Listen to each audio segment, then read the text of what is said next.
If you spend any time on a college campus right now, you can feel it before anyone says a word: anxiety. It is the low hum under everything. At the New School in New York, the New School Free Press has been running stories about students feeling disconnected from peers, overwhelmed by workload, and unsure they will make it to graduation at all. Those headlines simply put into print what you hear in hallways across the country. Students talk about anxiety, isolation, burnout, not just in private with counselors or in quiet confessions after class, but in open forums, campus newspapers, group chats, and social feeds. It shows up in dropped classes, disappearing faces, and in the way students talk about the future with a kind of practiced shrug. What you start to sense is not just individual struggle, but a deeper feeling that something in the basic contract between students and their institutions is no longer holding. Let's say this clearly. This is not a private failure for students to fix, or a story about weak coping skills. That narrative belongs to another era. When 3 in 5 students report food or housing insecurity, and more than a third say they have struggled with a significant mental or emotional problem in the past year, it stretches credibility to treat this as a collection of individual issues. This level of distress is a signal, a feedback mechanism, pointing straight at the structure of higher education itself. You can keep adding counseling hours and peer support programs, and those matter, but if the system is fundamentally misaligned with the world outside the campus gates, you are essentially mopping the floor while the ceiling keeps leaking. Consider what has changed. Academic pressure and financial strain have always been part of college life, but now they are layered onto an economy defined by instability, technology that never really shuts off, and a culture where everything from grades to friendships to career potential gets quantified and ranked online. In that context, mental health is not just about coping with stress. It is a barometer. It is telling us that the old campus-to-career model no longer matches the world young people are actually entering. So this is not only a story about students in distress, it is a story about higher education as an adaptive system whose basic promises have slipped out of sync with reality. Let's zoom in on that mismatch for a moment. Anxiety among students is not a mysterious glitch in the system. It knows exactly what it is reacting to. It is tracking a job market that is no longer about climbing a clear step-by-step ladder from an entry-level rung, and more about trying to keep your footing on a fast-moving escalator that can change direction without warning. The future of work, which is really just the present, is shaped by automation, algorithmic management, and what you could call platformization. Work mediated through apps, dashboards, and metrics. The classic entry-level role is increasingly rare. Customer service jobs are routed through chatbots. Routine research, drafting, and coordination tasks are handed to AI systems. Even parts of creative work, the very things students are told will set them apart, are being outsourced to generative tools. Anxiety is not inventing these conditions, it is describing them. What does that actually mean for students? At least 2 things. First, the on-ramp from school to stable work is eroding. The path is no longer degree, entry-level job, gradual progression. It is a series of short contracts, side gigs, unpaid internships, and applications that disappear into automated systems. Second, the cognitive and emotional toll of never being sure where you will land is real, and it is rational. Anxiety becomes the body's, and in a way the system's way of saying, the ground is moving and no one has given you a map. And this is not confined to campuses. Workers in the gig economy live with the same pattern: algorithmic uncertainty, ratings pressure, constant surveillance, income that can swing wildly from week to week. The stress and burnout that show up there are part of the same landscape students sense as they look ahead. Here is where everything starts to converge. Digital platforms, whether they are job marketplaces or gig apps, are not designed to provide long-term stability. Their very structure is precarious. Access to work, the level of pay, even visibility on the platform are controlled by algorithms most people never see and cannot influence. That constant evaluation, the sense that opaque systems are quietly scoring and sorting you, drives anxiety for workers already on those platforms and for students who know they are being trained for that world. So anxiety is not just about academic pressure or a lack of resilience. It is a feedback loop telling us that the rules of adulthood are in flux and the old guidance no longer quite fits. You can see the same pattern in the way Gen Z talks about making it. The signals that once marked arrival, a steady job, a clear career path, a timeline for moving out or starting a family, are fuzzy, delayed, or out of reach. That ambiguity is not a side note, it is one of the main sources of stress. Here is where the whole thing starts to turn back on itself. On a lot of campuses, especially in creative and design schools, the response has been to wrap all of this in the language of design thinking, hustle, and entrepreneurial self-branding. Students are told to think of themselves as founders, to make the pitch, build the brand, keep the energy up. Every project is treated as a potential product. Every setback becomes a pivot in your personal narrative. There is a point where that stops sounding empowering and starts sounding like, if you are struggling, you are simply not grinding hard enough.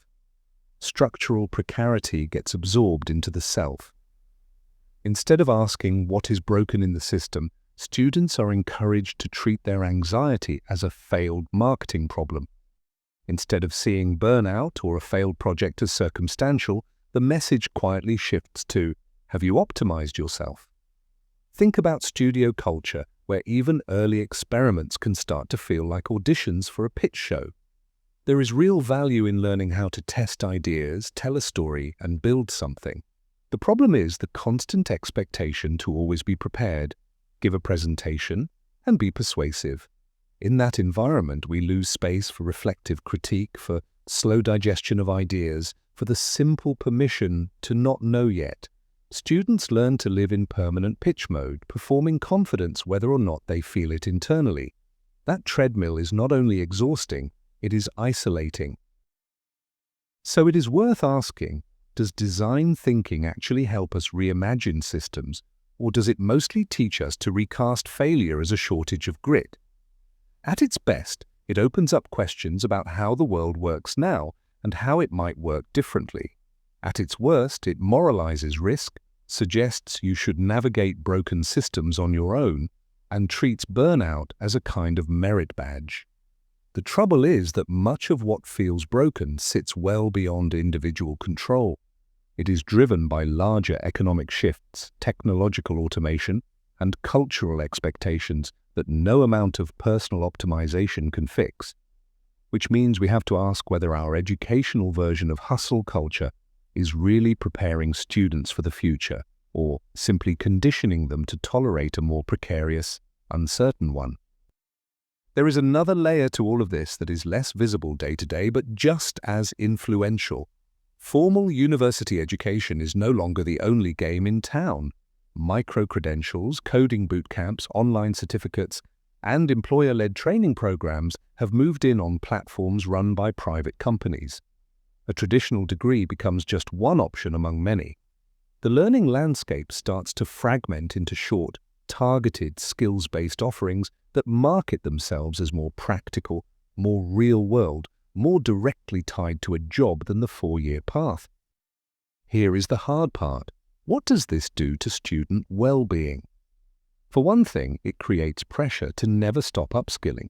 If the university used to function as a pipeline, these platforms operate more like revolving doors, each offering a faster shortcut, but rarely promising stability or any kind of social safety net. The tech-driven options can open access and opportunity for some people. They can also make self-worth feel dependent on a never-ending race to gather badges, ratings, and digital proof that you still belong in the game. The same algorithmic stress we see in gig platforms begins to seep into education, reshaping how learners measure and value themselves. Investment in lifelong learning matters, but when it turns into an arms race, it can start to undercut the very things that make learning sustainable: time for community, reflection, and deeper skill building. That raises a larger question. Are universities and platforms serving different needs, or are they simply fragmenting the support system students need in order to thrive? If higher education does not focus deliberately on well-being, belonging, and meaning, on the kinds of capacities that platforms cannot easily credential, then students are left navigating a patchwork of stressors with no single setting responsible for seeing the whole person. That gap is even sharper for marginalized students who face steeper hurdles not only in academic performance, but in gaining access to those alternative pathways in the first place. So what do we do with all of this? We cannot keep blaming students, and we cannot just keep bolting new services onto the edges of the same design. If we treat anxiety as data, as a critical signal, rather than a symptom to be fixed, then higher education stops being only a site for individual support and becomes a site for institutional invention. Imagine a university that reads mental health indicators alongside signals of belonging, purpose, and perceived future, not as a compliance checklist, but as core strategic feedback about whether its model still works. One route is to treat uncertainty itself as a skill, not a threat. That means courses that build comfort with ambiguity, that teach collective pattern recognition, technology critique, and systems thinking. Studios that reward care, boundary setting, and mutual support as much as hustle. Support networks like counseling, peer groups, and crisis response would shift from a repair shop model to something more integrated and ongoing, woven into project work, reflection, and mentorship. And instead of catapulting students straight into the algorithmic churn, institutions could create slower on-ramps into practice. Apprenticeships, co-ops, community labs, where students can experiment and fail in supported settings while they still have a safety net.